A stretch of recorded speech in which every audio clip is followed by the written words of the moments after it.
Friend, আজি আপোনালোক আকৌ এটা ভিডিঅ' লৈ আহিলোঁ। এয়া হ'ল পিয়ৰ হালধি, কেঁচা হালধিৰ চপ হয়।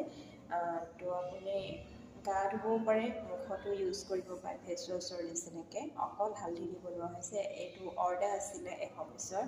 ইয়াত মানে আপোনাৰ বেলেগ একো বস্তুৱেই দিয়া হোৱা নাই, না এল'ভেৰা দিয়া হৈছে, না ভিটামিন ই দিয়া হৈছে, একোৱে দিয়া হোৱা নাই। এনেকৈ মানে অৰ্ডাৰ আহিছে। আনকি চেণ্টটো নালাগে কৈছে ইয়াত। তো এইখিনি অৰ্ডাৰ আছিলে, পেকিং হ'ব আৰু ছানডে দিনাখন লৈ যোৱা হ'ব। এইখিনি গুৱাহাটীতে হয়। তো যিসকলে ল'ব বিচাৰে মোক এনেকৈ হ'লচেল প্ৰাইচত ল'ব পাৰিব। দোকানৰ কাৰণে লওক বা যেনেকৈ নলওক, ইয়াত কোনো ধৰণৰ বক্সো দিব দিয়া নাই বা ষ্টিকাৰো মাৰিব দিয়া হোৱা নাই। সিহঁতে নিজে চাগে পেকিং কৰিব, সেই গতিকে এনেকৈ দিব হৈছে। আমাক ইয়াত মানে যোনে যি ধৰণে মানে কি প্ৰডাক্টবিলাক আমাক বনাব দিয়ে, আমি তেনেধৰণে বনাই দিয়া হয়।